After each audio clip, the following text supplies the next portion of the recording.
silver. In one form, it's a precious metal that can cause healing from the inside out.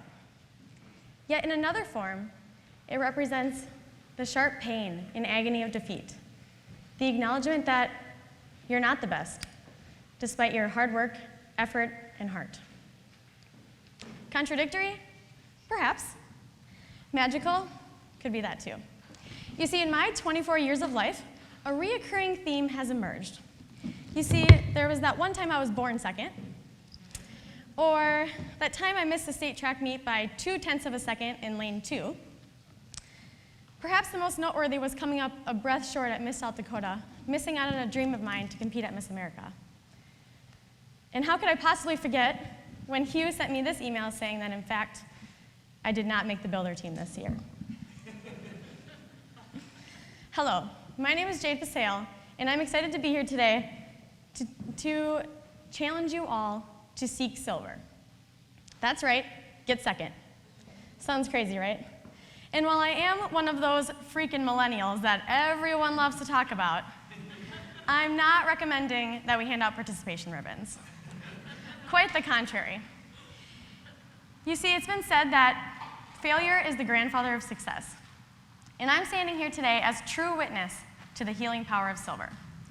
For without failure, my passion, my love, my creative outlet, my builder project, Miracle Mugs, would have never been here today. Rewind my life about 3 years ago, and there you would have seen me pouring every ounce of myself, every ounce into pageant prep. From hours at the gym, interview prep, and tons of community service. But the one thing that always bothered me was that people in the community never saw the full story of all the local title holders, what we were actually doing. They only got hung up on the fact that we were always asking for a handout, always asking for donations, but they didn't know where their money was going. They didn't see the impact they were having. So that's when I started brainstorming. How could I combine my love for kids, coffee, and thank you notes? And use this as a tool to build my community and to tell the stories of children who need their story told the most. So the idea was simple.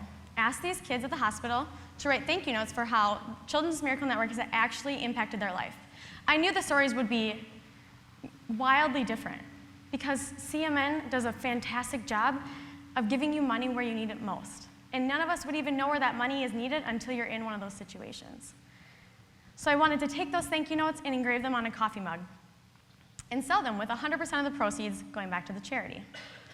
Easier said than done. So beyond pitching this to everybody I knew, and I thought it was just a fabulous idea, I also had to try to get a sponsor, somebody who would take a chance on me in this idea. I spent my entire Christmas break cold calling, writing emails, letters, anything, begging. Somebody please take a chance on Miss South Dakota State Fair and her idea for a local fundraiser. After weeks of rejection and silence, which seriously is worse, I had almost given up on this idea when I received this email. Jade, we are impressed with your website and your concept for craving a difference. As for the CMN fundraising idea, the commission would be happy to help fund the purchase of the mugs. Wait, what?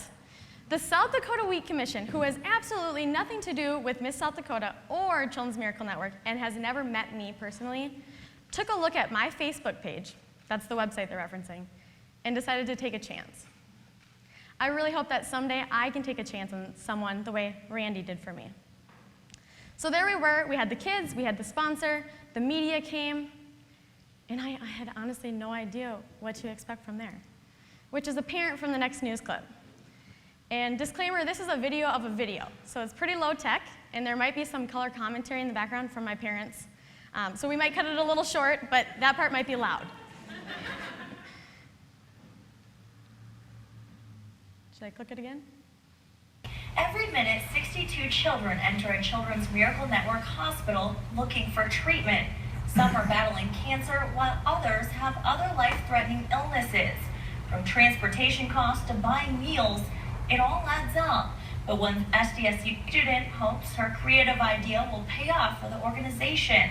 KDLT's Betsy Gibbon has her story. People say that a goal is just a dream with a deadline. Over a cup of coffee, Jade Delaney came up with that goal. to transform an everyday coffee mug into one that creates miracles. When I had the idea of this mugs, it was right here in Chocolate, and so it's so awesome to actually see it happening live. And Dale has already worked with Children's Miracle Network families in the past and wanted to create something really special. So she had them mark the mugs with love. With just colors and a little paper, she let the kids create the message that would later be engraved, never knowing what would happen next.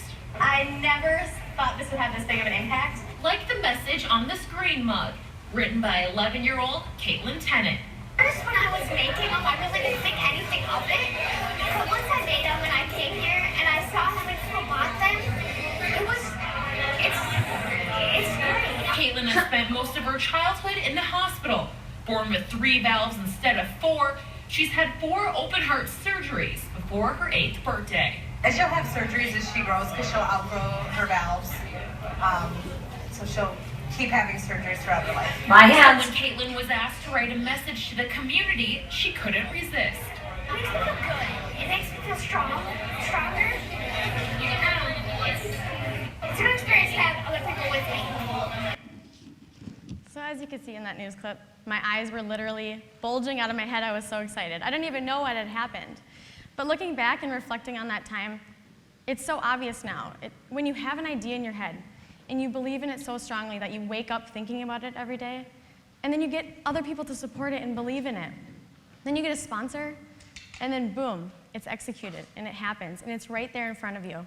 And then looking across the table from you is the person who you're impacting. That's something. These are the kids that I wanted to battle for. These are the stories I wanted to tell. Take, for example, Olivia, the sweetest little girl you've ever met.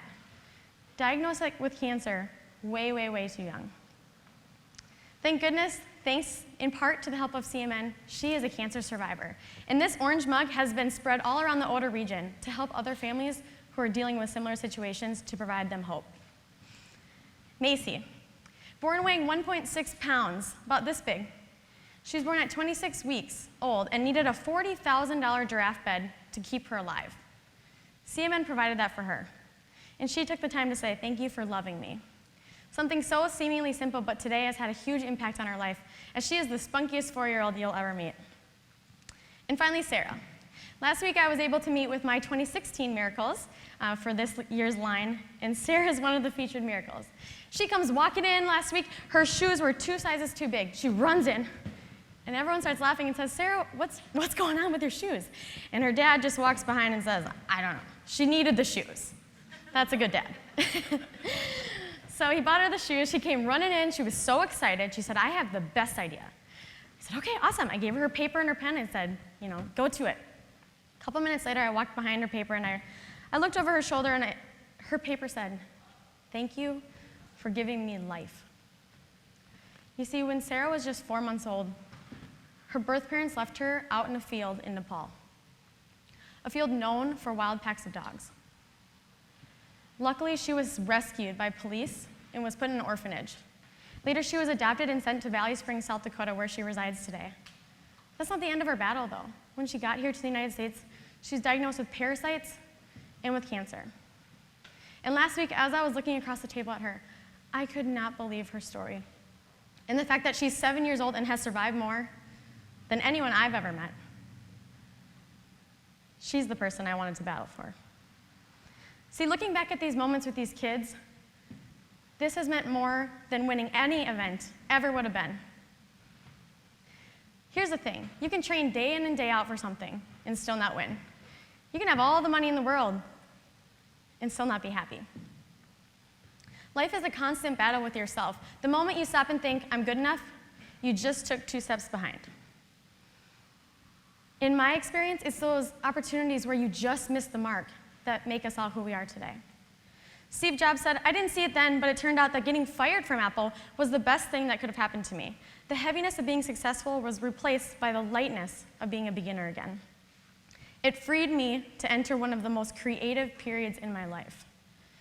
This legendary individual hit it on the head. When you chase your dreams and you lose, that's when you have to dig deep. That's when you have to be creative and lift yourself up and push yourself forward. Miracle Mugs were just the beginning for me. They allowed me to solve a perception issue in my market. But more than that, they let me know that I had a voice. Me, one small person in the OTA region, could do good and bring good. Doing good is contagious. People in your community, they want to get behind this. They want to support you. I'm so proud to stand here and say that in year 3 of Miracle Mugs, we've just about raised $15,000. We've expanded from South Dakota to Minnesota and North Dakota, and it's on the brink of becoming a national fundraiser, something that could impact families all across the nation for years to come. We all have that power. Through the Builder program, we all had mentors. My mentor, an incredible agency owner named Jessica Henry. We talked about a number of different things, but the one thing I wanted to leave with you all today is she said 90% of the time you can make more of an impact in the business sector than you can in the nonprofit world. Most of the time we think we need to quit our jobs, travel the world, sell our blood to save kids everywhere. That's not feasible. Monday through Friday, most of us in this room go to a job, 8 to 5. Does your job have meaning? Can you create meaning for it? Maybe you didn't get your dream job. Maybe you did and it sucks. Look around you. Look at the ways that you can compete within yourself to make yourself better and to elevate the people around you. At this moment, I want each of you to look underneath your chairs. There you'll see a silver coin. Yes, it is fake silver. Hey, if I would have won Miss South Dakota, I might have sprung. It's fake silver. What I want you to do with this coin is hold on to it. And the next time that you hear the word no, or my very favorite line, you were selected as a finalist, but were not chosen. I want you to hold on to it, cling to it, and get excited. Get excited for the rare secondary opportunity that's coming your way. Because even though it's probably not what you thought you wanted, it's what you needed. I didn't want to lose. Nobody wants to lose. But sometimes losing is the best thing for us.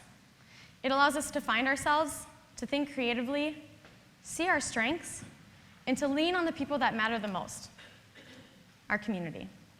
Thank you.